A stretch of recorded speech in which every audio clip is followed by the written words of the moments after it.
Assalomu alaykum hurmatli talabalar, kanalimiz obunachilari. Sizlar bilan bugun ona tili o'qitish metodikasi fani yuzasidan hikoya janridagi asarlarni o'qitish metodikasi mavzusida ma'ruza mashg'ulotlarini birgalikda tanishib chiqamiz va bu ma'ruza mashg'ulotini olib boruvchi o'qituvchi Denov tadbirkorlik pedagogika instituti boshlanish ta'lim metodikasi kafedrasi o'qituvchisi Xushvaqt Oblibek Shokirlovich hisoblanadi. Demak, sizlar bilan bugungi mavzumiz yuzasidan rejalarimiz bilan tanishib chiqamiz. Xo'p, rejalarimizda hikoya o'qitish metodikasi, hikoyani o'qitish metodikasining o'ziga xos xususiyatlari va 1-4 sinflarda hikoya ustida ishlash qanday amalga oshiriladi. Demak, mavzu yuzasidan hikoya o'qitish metodikasiga to'xtalar ekanmiz. Birinchi navbatda hikoya o'zi nima? Xo'p, adabiyotga yuzlanishimizga to'g'ri keladi. Avvalambor, boshlang'ich sinfda chuqur o'rgatilmaydi, lekin biz o'qituvchi sifatida buni mukammal o'rganishimiz kerak. Hikoya o'zi nima? Badiiy adabiyotda kichik epik janr hayot hodisalari ixcham ifoda etiladigan nasriy asar bu hikoya hisoblanadi. Nima uchun? Chunki eng qisqa hajmda berilgan bo'lib, bir necha abzatslar matnni vujudga keltirgan holatda yaratiladigan hayotiyligi bilan, haqqoniyligi bilan, insonga ta'sir etish doirasi kuchliligi bilan ajralib turadigan eng o'sha kichik epik janr hisoblanadi. Bunda ixcham ifoda etiladigan holatlar. Jahon adabiyotida hikoya qadim an'analarga ega. O'tmishda hikoya folklor asarlar tarkibi bayon unsuri bo'lib ishtirok etgan. Nima uchun? Chunki oldingi o'sha folklor bu og'izdan og'izga o'tib keluvchi og'zaki ijodiyot hisoblanadi, ya'ni ota-bobolarimiz tomonidan birinchi shakllangan asosiy manbalarimiz og'izdan og'izga o'tib kelingan. Ya'ni biri ikkinchisiga aytish orqali ma'lumotni yetkazib berishi. Bu esa keyinchalik esa manba ma'lumotlarning kamayib boraverishi, og'izdan og'izga o'tgan vaqtda qisqarishi natijasida yozuvning vujudga kelganini kuzatishimiz mumkin va keyinchalik esa yozma nasriy adabiyotlarning vujudga keldi. Yevropa adabiyotida hikoyachilikning rivojlanishiga italyan yozuvchisi Boccaccioning Decameron asari bilan katta hissa qo'shganligini ko'rishimiz mumkin.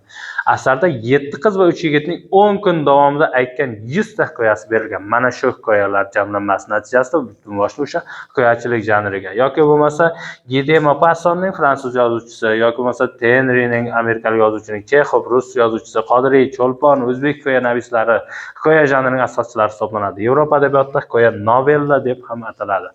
Hikoya voqealar oqimini hikoya qiluvchi adabiy janr, xronologik bo'lishi yoki bo'lmasligi mumkin bo'lgan ma'lum bir tartibda, xuddi shu tarzda u bir qator elementlar xususiyatlariga ega bo'lgan.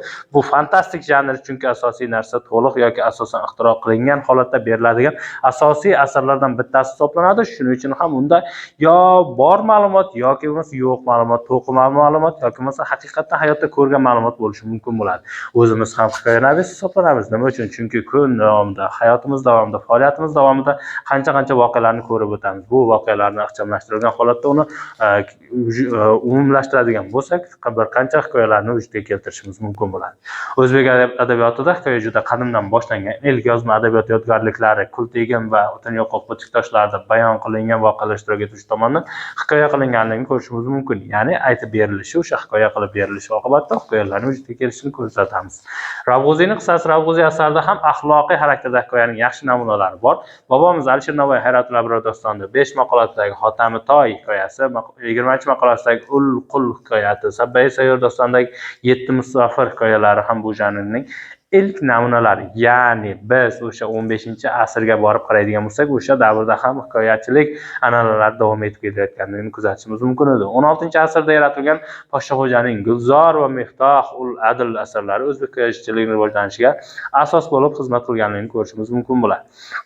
O'zbek adabiyotida realistik hikoya janri esa 20-asr boshlarida shakllandi. Bunga Cho'lpon, Qurbon Jaholat yoki Doktor Muhammad Yor, Abdulla Qodiriyning Uloqda 1915-yil yozilgan o'sha hikoyalarni yoki bo'lmasa G'ofur G'ulomni ko'rishimiz mumkin. Abdulla Qahhorning bir qancha mana shu yozuvchilarimizda kuzatishimiz mumkinki, bular o'sha 20-asrda realistik adabiyotda, ya'ni o'sha realistik deganda bor hayotda ko'rgan voqealar asosida vujudga kelgan hikoyalarni vujudga keltirganligini kuzatishimiz mumkin bo'ladi. Hikoya atamasi kengroq ma'noda bir voqeani gapirib berish ham deb ataladi. Ya'ni biz doimiy tarzda hikoya usulidan, ya'ni darslarimizda ham hikoya metodlaridan foydalangan holatda darslarimizni amalga oshiramiz. O'sha hikoya esa aslida o'sha adabiyotdagi hikoya janridan vujudga kelganini ko'rishimiz mumkin bo'ladi. Bularda O'tkir Hoshimovga nazar tashlaydigan bo'lsak, Ikki eshik orasi romani 9 personajning 49 ta hikoyasidan tashkil topganligini ham ko'rishimiz mumkin bo'ladi. Butun boshli katta asarlar ham kichik hikoyalardan tashkil topayotganligi bu o'sha hikoya janrining rivojlanganligidan dalolat beradi. Hikoya inson hayotida yuz bergan ixcham voqeani lo'nda ifodalashga mo'ljallangan asosiy janrlardan bittasi hisoblanadi. Hikoyani o'qitishda nima uchun biz bu hikoya janrini o'qitishimiz kerak o'quvchiga? Chunki hali yosh toifasini hisobga oladigan bo'lsak, bolalar hali yosh. Demak, ularda qabul qilish doirasi keng bo'lmaganligi uchun, katta hajmli asarlarni qabul qila olmaganligi uchun biz hikoyaga yuzlanamiz. Endigina ertakni o'qib, ertakni tushuna olgan bola sekin-sekinlik bilan hikoyaga o'ta boshlaydi. Hikoyani tushunish esa oson, chunki qisqa va ixcham lo'ndaligi bilan u boshqa janrlardan ajralib turadi. Shuning uchun ham yosh kitobxonda bu narsa qiziqish uyg'otishini ko'rishimiz mumkin bo'ladi. Bu bevosita o'quvchilarning hikoyaga qiziqishi ortishini yana ham ta'minlab berishini kuzatishimiz mumkin bo'ladi ekan.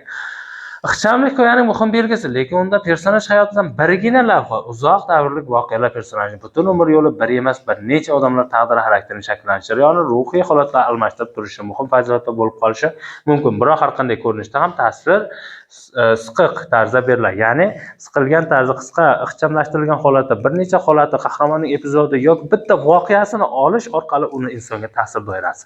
Biz ko'proq hikoya janrini o'qitar ekanmiz, uning tarbiyaviy ahamiyati, bolalarga tarbiyaviy jihatlari bo'lgan hikoyalarni tanlashimiz, o'sha dasturga kiritilishi kerakligini ko'rishimiz mumkin bo'ladi.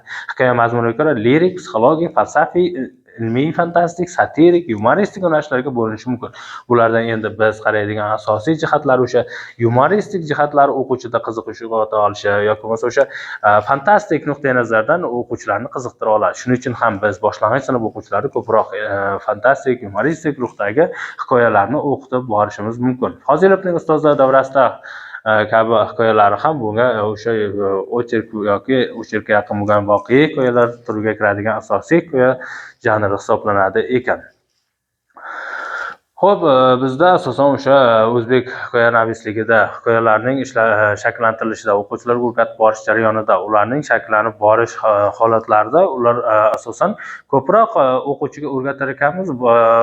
Qiziqish orttirish maqsadida hajviylik birinchi o'rinda turadigan va o'sha hajviylikning ortida esa ularga tarbiyaviy ahamiyati bo'lgan hikoyalarni tanlay olishimiz kerak.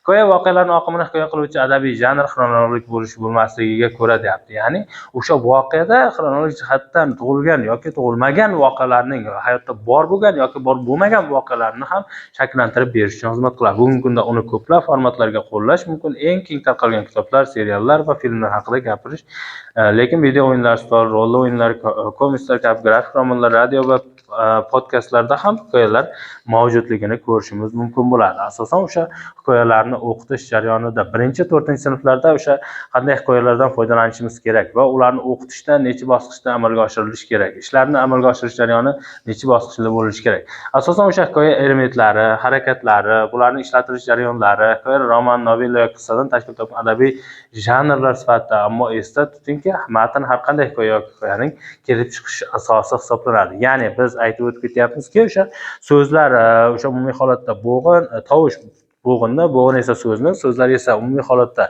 gaplarni, gaplar esa matnlarni, o'sha matnlar esa umumiy holatda hikoyalarni hosil qilib berishini kuzatishimiz mumkin bo'ladi.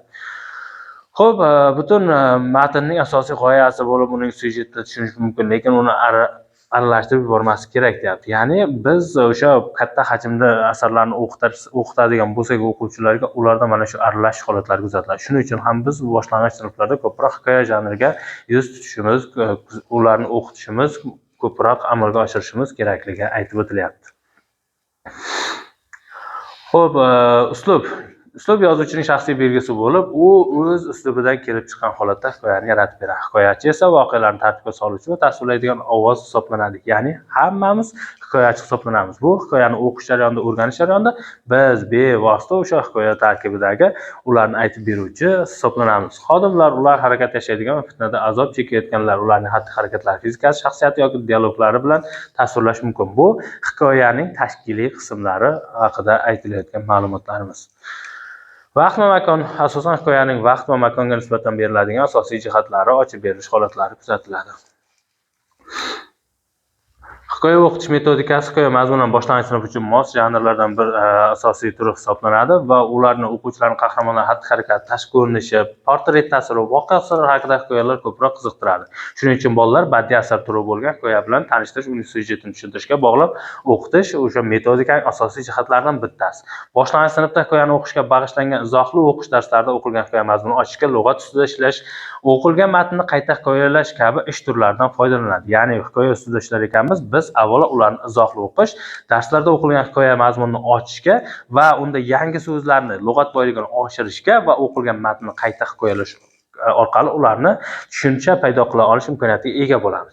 Hikoya mazmuni odatda savollar asosida tahlil qilinadi. Ya'ni dars jarayonida hikoya bilan ishlashda biz o'quvchilarga asarning ichidan savollar beriladi, asarning murakkab qismlari bo'yicha savollar yuzlanamiz. O'quvchilar esa uni tahlil qilib berish kerak va savollarga javob berish kerak bo'ladi. So'roqlardan ikki maqsad: hikoya mazmunini tahlil qilish hamda faktlar, mulohazalar, xulosalarni taqqoslash, voqea hodisalarning xatti-harakati o'rtasida bog'lanish aniqlash va umumlashtirish uchun foydalaniladi. Demak, o'quvchilarimizga o'rgatib borar ekanmiz, o'quvchilar bevosita taqqoslashni o'rganish, shu hikoyada o'rgangan voqealar asosida u hayotida uni hayotiga tatbiq eta olishi, hayotda to'g'ri xulosa chiqara olishi, undan to'g'ri tarbiya olishi kerakligini ko'rishimiz mumkin bo'ladi. Shuning uchun ham biz boshlang'ich sinflarda ko'proq hikoya janriga yuz tutar ekanmiz.